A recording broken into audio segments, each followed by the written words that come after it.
Hello friends, welcome back to our channel. எப்பயுமே பாயாசம் செஞ்சு போர் அடித்த நமக்கு இந்த மாதிரி டிஃப்ரெண்ட்டாக ட்ரை பண்ணி பார்க்கலாம் வாங்க.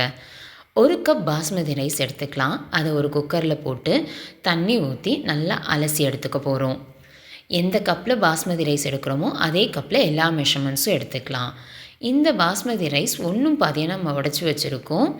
இதை அலசி எடுத்துட்டு திரும்ப ஒரு 5 கப் தண்ணி ஊற்றி 2 விசில் வேக வச்சு எடுத்துக்க போகிறோம். இந்த 2 விசிலில் இந்த அரிசி நல்லா நமக்கு வெந்து கிடச்சிடும். இப்போ பார்த்தீங்க அப்படின்னா அரிசி நல்லாவே ரெடியாக வந்துடுச்சு. இதை ஒரு கரண்டியை யூஸ் பண்ணி எவ்வளோக்கு எவ்வளோ நம்மளால் மசிக்க முடியுமோ அந்த அளவுக்கு நம்ம மசித்து எடுத்துக்கலாம். இப்போ நம்ம மசிக்கிறது தான், அதுக்கப்புறம் நம்மளால் இதை மசிக்க முடியாது. அதனால் நல்லா மசித்து எடுத்துக்கிட்டு இதில் ஒரு 2 கப் காய்ச்சின பாலை நம்ம ஆட் பண்ணிக்கலாம். 2 கப் பால் சரியாக இருக்கும். 1 கப் தண்ணி சேர்த்துக்கலாம். இல்லை உங்களுக்கு கூடுதலாக பால் வேணும்னாலும் அதுக்கேற்ற மாதிரி நீங்கள் அட்ஜஸ்ட் பண்ணிக்கோங்க. சேர்த்துக்கிட்டு நல்லா கட்டி இல்லாமல் நல்லா கரைச்சி எடுத்துக்கிட்டு இதை கொதிக்க விட்டுருவோம். இதில் இனிப்புக்காக நம்ம சர்க்கரை ஆட் பண்ண போகிறோம்.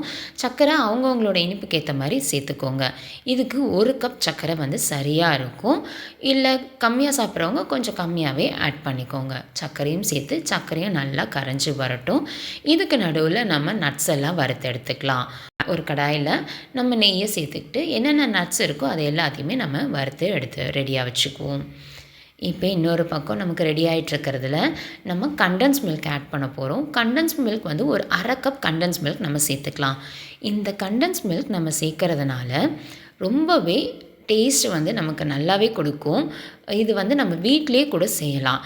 இல்லை நமக்கு டின்னில் கிடைக்கிது, அதை கூட நம்ம வாங்கி ஆட் பண்ணிக்கலாம். இதை ஆட் பண்ணுறதுனால இந்த ஸ்வீட்க்கு ரொம்பவே நமக்கு ரிச் ஃப்ளேவர் நமக்கு கிடைக்கும். அதை மிக்ஸ் பண்ணி விட்டுக்கலாம். இது கூடவே வாசனைக்காக ஒரு 1/2 ஸ்பூன் ஏலக்காய் பொடியும் சேர்த்து கலந்து விட்டுட்டு நல்லா கொதி வரட்டும். இந்த அளவுக்கு கன்சிஸ்டன்சி சரியாக இருக்கும்.